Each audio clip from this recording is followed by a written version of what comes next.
Você já parou para pensar que um lugar que parece seguro pode esconder os maiores perigos? Nos anos 90, em São Paulo, milhares de pessoas aproveitavam seus dias de lazer no Parque do Estado, um espaço público de diversão e tranquilidade. Mas, para algumas mulheres, esse cenário se tornaria o último lugar que veriam em vida. Esse foi o palco de um dos maiores casos criminais da história recente do Brasil, o Maníaco do Parque. Agora me diz, você teria coragem de confiar em um desconhecido que oferece uma oportunidade imperdível? Esse detalhe foi crucial para que Francisco de Assis Pereira conseguisse atrair suas vítimas. Naquele período, São Paulo era uma cidade em expansão, marcada por desigualdade social, altos índices de violência e um sentimento constante de insegurança. Em meio a esse cenário, o Parque do Estado funcionava como uma válvula de escape para famílias, casais e jovens em busca de lazer. E é justamente por isso que o choque foi tão grande quando descobriram que, em meio ao movimento e ao verde das árvores, crimes brutais estavam acontecendo quase sem serem notados. Como um lugar tão frequentado poderia esconder tantos segredos macabros? Francisco nasceu em 1967 e, desde cedo, apresentava sinais de comportamento perturbador. Sua infância foi marcada por instabilidade e sua vida adulta por uma máscara bem construída. Ele se apresentava como fotógrafo, dizia ter contatos no mundo da moda e oferecia oportunidades para jovens que sonhavam em se tornar modelos. Essa fachada era sua principal arma. Quem recusaria a chance de um ensaio que poderia abrir portas para uma carreira? Com simpatia, fala envolvente e promessas convincentes, ele conquistava rapidamente a confiança de suas vítimas. Mas por trás do sorriso carismático se escondia um predador calculista. Os primeiros crimes aconteceram de forma quase imperceptível. Francisco abordava suas vítimas em locais movimentados da cidade, como terminais de ônibus e estações de metrô, sempre oferecendo a mesma proposta: uma sessão de fotos que mudaria suas vidas. A manipulação era tão eficiente que muitas seguiam com ele sem levantar suspeitas. E aqui eu quero que você pense comigo. Quantas vezes você já confiou em alguém apenas pela boa aparência ou pelo tom convincente da voz? É assustador imaginar como uma simples escolha pode mudar completamente um destino. As primeiras mulheres começaram a desaparecer e, no início, as autoridades não perceberam uma ligação entre os casos. Em uma cidade gigantesca como São Paulo, desaparecimentos de jovens podiam ser facilmente associados a fugas de casa ou problemas familiares. Mas à medida que o padrão se repetia, as denúncias começaram a chamar atenção. A cada novo relato, ficava mais claro que algo muito maior e mais sombrio estava acontecendo. E aqui surge a pergunta inevitável: se as primeiras denúncias tivessem sido levadas mais a sério, quantas vidas poderiam ter sido salvas? Esse é apenas o começo da história. Na próxima parte, você vai descobrir como os crimes de Francisco se intensificaram, como a mídia criou uma onda de pânico em São Paulo e quais foram os erros e acertos da investigação até a captura do maníaco do parque. Já deixa o like, se inscreve no canal Rastro do Crime e ativa o sininho, porque a continuação desse caso vai revelar detalhes ainda mais perturbadores que você não pode perder. Francisco de Assis. Pereira não parou nos primeiros crimes. À medida que ganhava confiança em seu método de abordagem, sua crueldade se intensificava.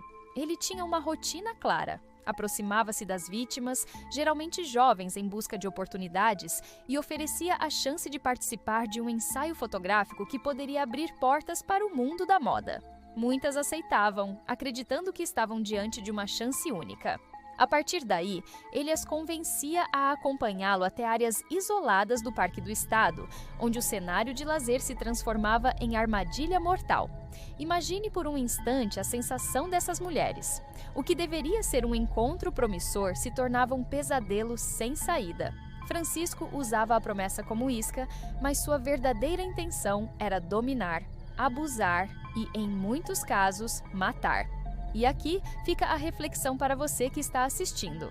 Quantas vezes já nos deixamos levar por promessas aparentemente inofensivas, sem desconfiar do que pode estar escondido por trás delas? O impacto nas famílias foi devastador. Para cada desaparecimento, havia mães, pais e amigos em desespero, buscando respostas que não vinham. Algumas vítimas sobreviveram e seus relatos foram fundamentais para expor o terror que enfrentaram. Elas contaram como foram enganadas, conduzidas ao parque e submetidas a situações aterrorizantes. Esses testemunhos não só ajudaram na investigação, como também mostraram a brutalidade psicológica que Francisco impunha a cada uma delas. A cidade começou a sentir o peso do medo. São Paulo, já acostumada com a violência urbana, se viu diante de um tipo diferente de ameaça. Um predador que agia em plena luz do dia, em um espaço público que deveria ser seguro. A cada novo desaparecimento, o terror aumentava. O Parque do Estado, antes visto como local de lazer, passou a ser associado a mistério e morte. Mulheres evitavam circular sozinhas, e a sensação de insegurança atingia todos os cantos da cidade. A mídia desempenhou um papel crucial nesse momento. À medida que os casos ganhavam destaque, jornais, rádios e programas de TV noticiavam cada detalhe. Foi nessa época que surgiu o apelido que ficaria marcado para sempre: o Maníaco do Parque. A cobertura foi intensa e, se por um lado ajudou a mobilizar a opinião pública, por outro também gerou pânico coletivo. A população pressionava a polícia, que precisava dar uma resposta rápida, mas ainda patinava em contradições e dificuldades de investigação. E aqui entra uma questão importante.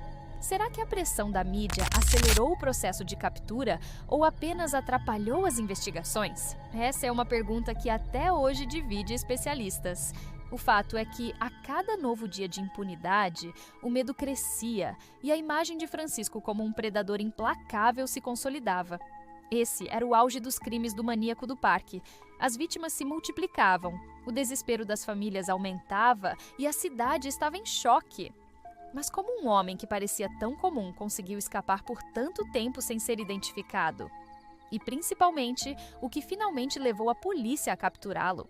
Na próxima parte do vídeo, vamos mergulhar na investigação que cercou Francisco de Assis Pereira, os erros e acertos que marcaram esse processo e como sua prisão se tornou um marco na história criminal do Brasil. Então já deixa o like, se inscreve no canal Rastro do Crime e ativa o sininho, porque você não vai querer perder os detalhes da captura do Maníaco do Parque. A pressão sobre a polícia só aumentava.